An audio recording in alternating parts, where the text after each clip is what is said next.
우리 사도행전 11장 27절부터 30절 말씀 함께 읽도록 하겠습니다.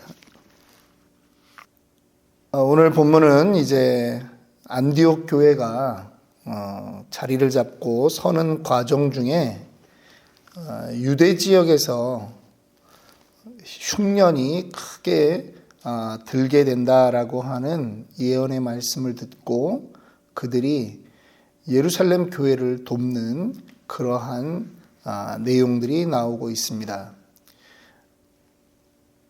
아가보라고 하는 예언자가 있었습니다. 그런데 그가 성령에 충만해서 이곳 안디옥에 왔을 때 이러한 말을 하는 것입니다. 천하에 큰 흉년이 들리라 하고 예언을 했습니다. 그런데 정말로 글라우디오 황제 때에 흉년이 들었습니다. 글라우디오 황제는 어느 시대에 있었냐 하면 AD 41년부터 54년에 재위했던 황제입니다. 그런데 그의 재임 기간 중에 이 유다 땅에 큰 흉년이 들었던 것입니다. 오늘 누가가 사도행전을 기록하면서 굳이 이 사건을 기록하고 또 글라우디오 황제 때에 실제로 흉년이 들었다라고 말한 그런 이 기록을 한 이유는 무엇일까요? 이것은 어느 날 갑자기 흉년이 든 것이 아니라 예언대로 그 예언이 성취되었다라고 하는 것을 기록하기 위한 그러한 작업인 것입니다. 하나님은 어떤 일을 하실 때에 먼저 말씀하시고 그 일을 성취하십니다. 예수님이 십자가에 달려서 돌아가시기 전에 예수님이 계속 말씀하셨습니다. 제자들에게 내가 이제 예루살렘에 올라가면 내가 대제사장들과 장로들에 의해서 내가 고난받게 된다, 십자가에 죽게 된다라고 말씀하셨습니다. 그래도 너희들이 떠나지 마라, 예루살렘을 떠나지 마라. 분명히 내가 3일 만에 살아날 것이고 또 내가 아버지께 가면 성령을 너희에게 선물로 줄 것이다 라고 말씀하셨습니다. 실제로 그 일들이 다 일어났던 것입니다. 성령께서 사역하신다라는 것을 안다면 우리는 어떻게 해야 될까요?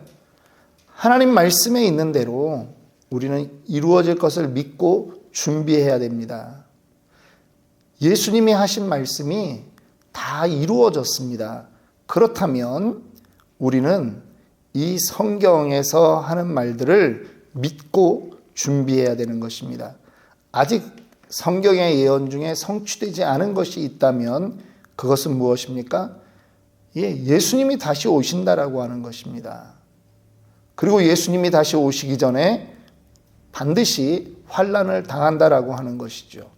이 말씀을 명심하고 준비해야 됩니다. 성경을 믿고 따른다고 하면서도 예수님의 오심을 준비하지 않는다면 그것은 성경을 믿지 못하고 있다라고 하는 얘기입니다. 오늘 예루살렘 교회가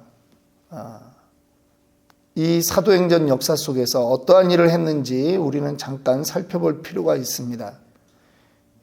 예루살렘 교회는요, 사도들이 제자들을 훈련시킵니다. 날마다 성전에 있든지 집에 있든지 예수는 그리스도라고 가르치기와 전도하기를 그치지 않았다라고 말합니다. 사실 예수님께서는 어떻게 했습니까? 날마다 성전에서 가르치셨죠. 성전에서. 그런데 제자들은 성전에서 가르칠 뿐 아니라 집에서도 가르쳤습니다. 왜 그렇습니까? 예수님이 예언하셨거든요. 분명히 이 예루살렘 성전이 무너지게 된다.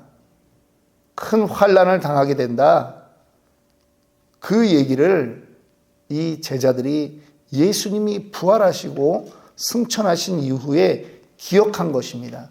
그러니까 지금은 성전이 있으니까 성전에서 복음을 전하지만 훗날을 대비해서 가정에서도 모여서 복음을 전하고 훈련하는 것입니다. 그 일은 언제 일어났습니까? AD 70년에 로마 장군 티토에 의해서 이 성전이 완전히 무너지지 않았습니까? 예배드릴 수 없게 된 것입니다. 그런데 이미 예루살렘 교회는 이것을 다 준비했다라고 하는 것이죠.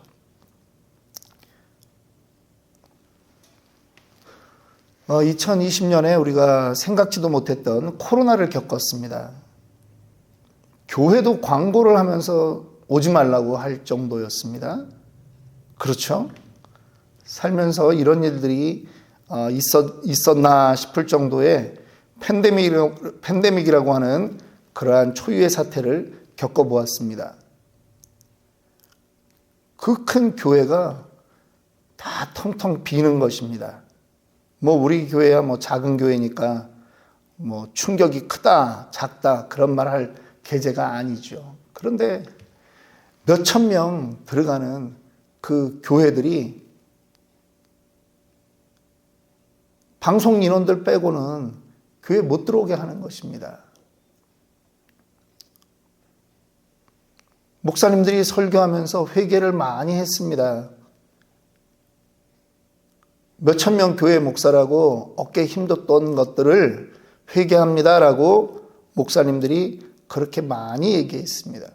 그런데 다시 코로나가 풀려가면서 뭐가 바뀐 게 있습니까?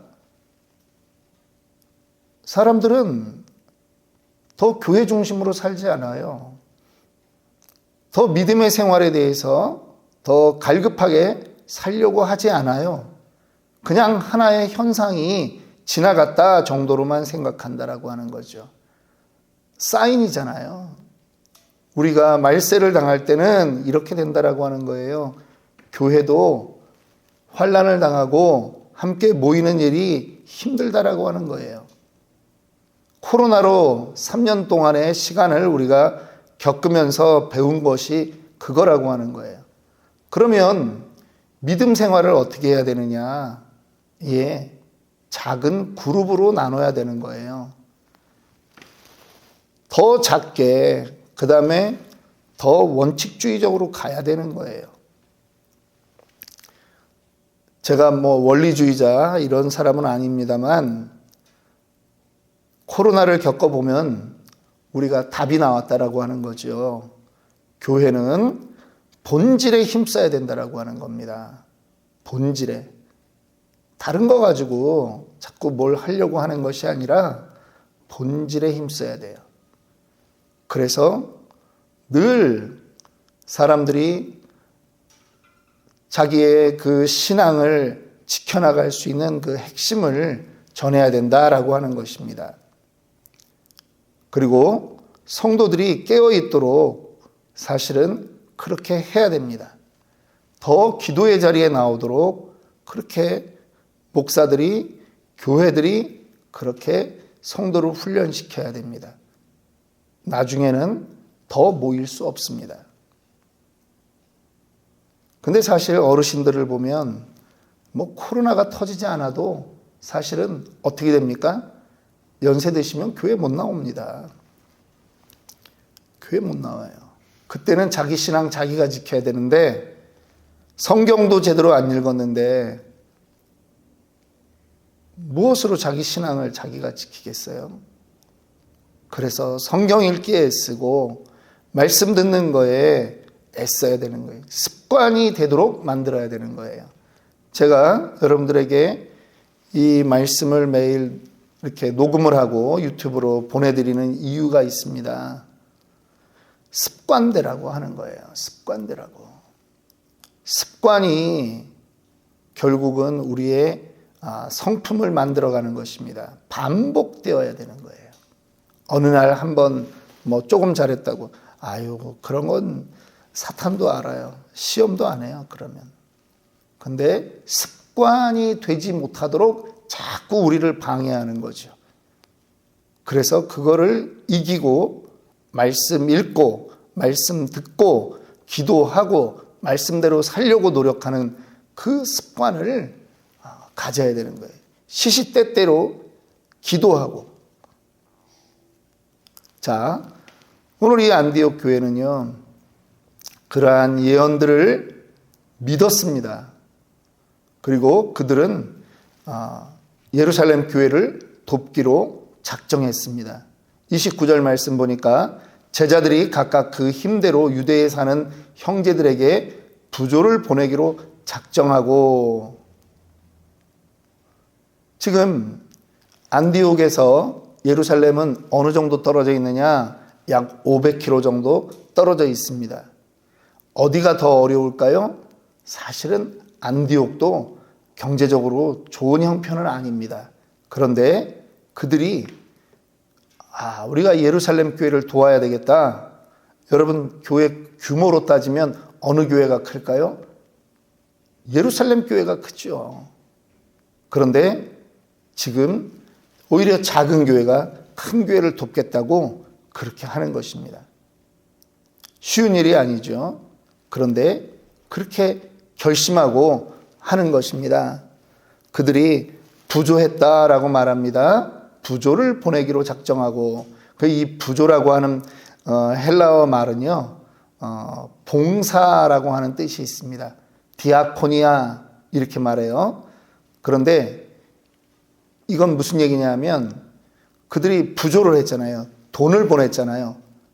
그런데 그걸 돈이라고 말하지 않고 그것도 봉사라고 한단 말이에요. 그러니까 초대교회에서는 헌금을 하는 거나 교회 일을 하는 거나 모두 다 봉사라고 하는 거죠. 지금 우리는 헌금과 봉사를 오늘날 교회는 나눠가지고 생각하잖아요. 근데 초대교회 때는 그렇지 않았다라고 하는 거예요. 어떤 사람은 돈이 없어서 몸으로 교회에 와서 쓸고 닦고 청소하는 그것도 다 봉사도 하나님이 인정하는 그 헌금의 개념으로 받았고, 헌금도 봉사의 개념으로 수고한 것으로 그렇게 생각했다라고 하는 것입니다. 물질로 하든 몸으로 하든 다 하나님 나라를 위해서 했다라고 하는 그러한 차원에서 이해하는 것이 맞습니다. 그리고 이들이요, 30절 말씀 보니까 이를 시행하여, 그러니까 부조해서 돈을 모아서 바나바와 사울의 손으로 장로들에게 보내니라. 여기서 장로는 오늘날의 그런 장로가 아니라 사도들을 말하는 것입니다. 사도들. 우리 침례교회에서 이 장로, 이 성경에 있는 장로 제도를 우리는 목사로 그렇게 보는 것입니다. 그리고 집사, 교회의 행정과 이런 것들을 하는 것은 집사님으로 그렇게 보아요. 디컨. 그래서 우리는 사실은 이제 안수 집사를 세우는 것으로 교회의 직분은 끝이고, 목사와 집사들로 이렇게 구성되어 있거든요. 그 여기서 장로라고 하는 것은 그 당시 예수님의 제자들을 말하는 겁니다. 그런데 이들이 이거를 실행해서 바나바와 사울을 보내는 것이에요.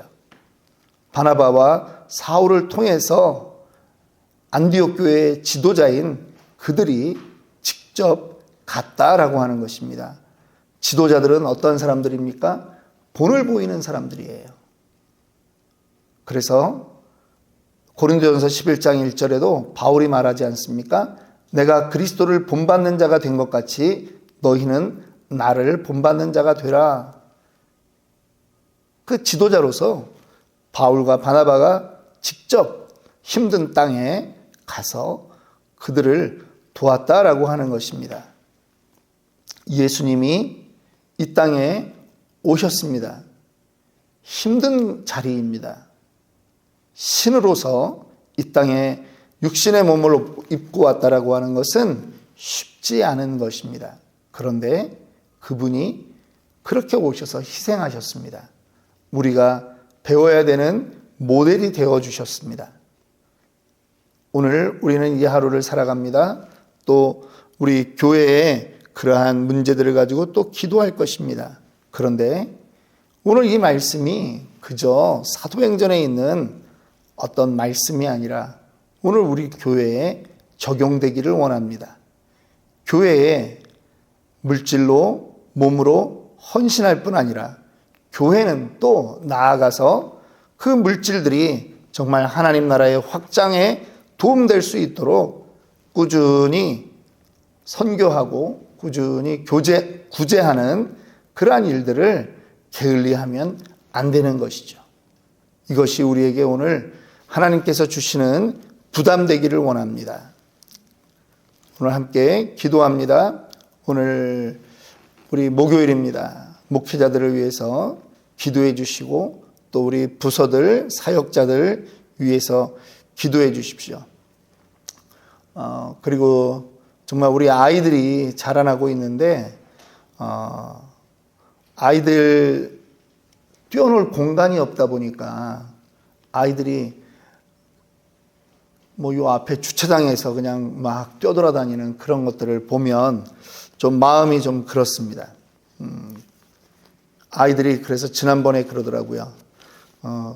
우리도 뛰어놀 만한 그런 넓은 데가 있으면 좋겠다고. 저는 그게 그냥 아이들 소원이 아니라 어른들이 해야 되는 기도의 제목이겠거니 그렇게 생각을 합니다. 하나님께서 또 우리 아이들의 그러한 바람을 들어서 하나님께서 정말 우리를 옮겨주시기를 한번 기도를 시작합시다. 제가 공개적으로는 처음 하는 말입니다. 하나님이 애들의 기도를 먼저 들으시겠다 생각하고요. 함께 기도하겠습니다.